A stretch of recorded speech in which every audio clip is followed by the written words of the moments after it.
Hello and welcome to part 2 of how to edit your faculty research profile.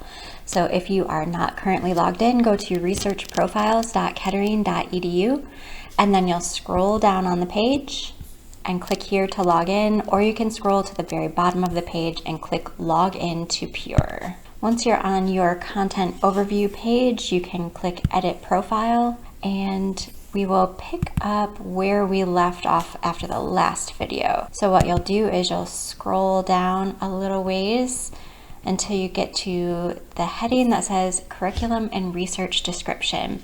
And this is where you can get creative with anything you want about who you are and what kind of things you're interested in researching.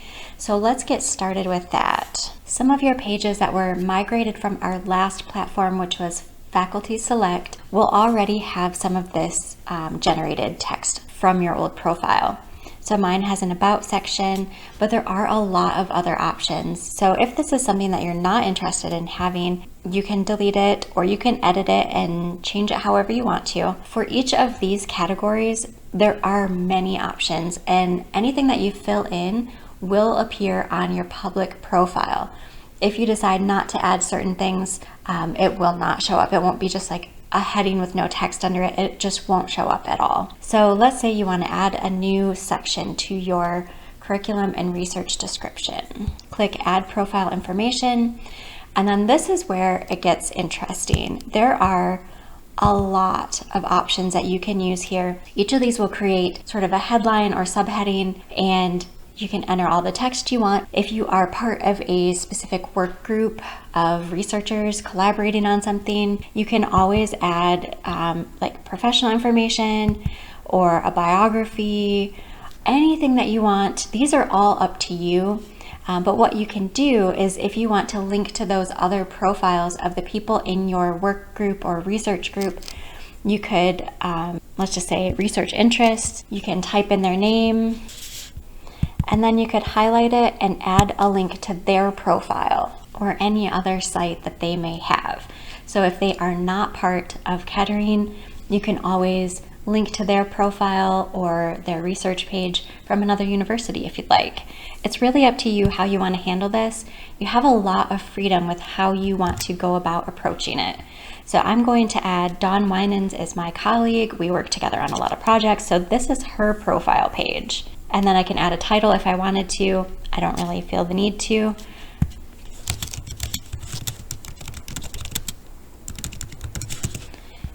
Add any text you want. You can edit it however you want here, change the font size, do different headings, all of that. And then you would just click create. And that'll show up as a separate section on your public page. And then you would click save. Adding some more here.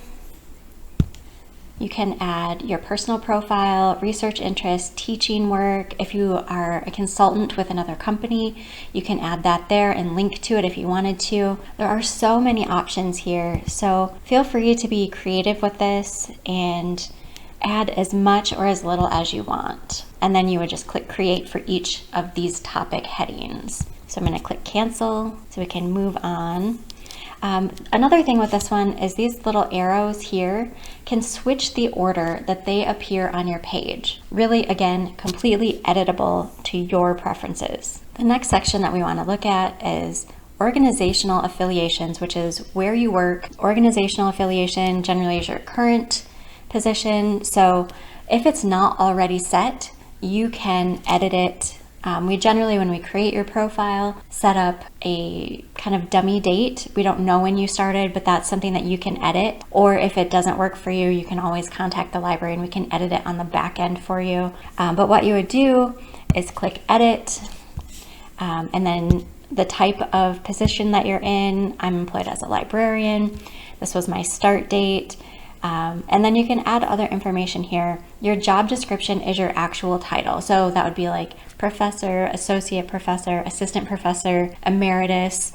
Fill that in there. Next, you can add some grades or keywords. Not necessary. If you want to add a physical address, you can. Again, not necessary. As an administrator, I have additional options that you won't see on yours, but please do not change it from your kettering.edu email address. Otherwise, you will not be able to log in. And then you can also add phone numbers if that's something that you want displayed on your profile. And then staff ID is not anything that we need. So then you would just click update and it will update on your page for you. You can also fill in additional information here as further information. If you want to talk about your specific role or projects that you're working on, you are free to do so. If you are in multiple departments, like we have some people that teach for Kettering Global and for School of Management or other departments like mechanical engineering, what you would do then is add a separate one for each position that you hold. So if I worked in another department, I would click add organizational affiliation, add staff, and then I would put in the department that I'm working in. So you'll see on this one, former organizational unit, we combined a lot of things, so you would skip that and just go to the one that does not have the red text after it. And then you would fill in your information here. So it could be academic, it could be faculty, it could be researcher, guest researcher, whatever the case is. Your start date is required for that. And then again, with the other information, totally optional how you want to handle that. And then you would click update. When you have multiple positions listed, it gives you the option to set primary. It's not necessary at all. What will happen is you'll show up in both of those departments' pages. So you don't have to worry about that at all. All right. Now for the positions outside of our institution, you can put in any former positions that you've held or any current external positions that you are holding with another university or a business. So mine is already set to a couple here. You can edit and update the information there, or you can add an external position. You would put in what the title of the job is. So let's say librarian. Then you would add your external organization, which is the place that you worked. And some places will automatically come up in a search. A lot of them will not. So then in that case, if you are not finding like the university or business that you work at, you would click create new, and then you would fill in what kind of place it is. Is it corporate? Is it government? Is it a university?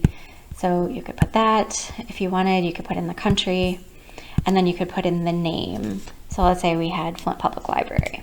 So my appointment is librarian at that place, and then I can fill in the years.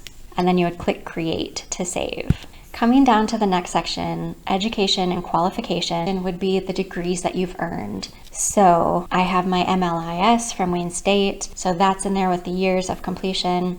You can click edit if it's not correct, what's on your page already. And then you can fill in all of that information here. If it's a new one, it's going to look basically the exact same. You would just fill in the field, the degree that you earned, if you had any specific distinctions, if you had a project title that maybe your thesis title, the date the thesis was completed, and these are optional here. So adding a host or a supervisor, completely optional. So these are just some of the things that you can add. And then you would click create. When you get to professional qualifications, it's going to be generally like certifications that you've achieved. So mine was I participated in the Michigan Library Association Leadership Academy, and I graduated from that. It was a year-long program, and I also earned my level 1 permanent professional librarian certification for the state of Michigan.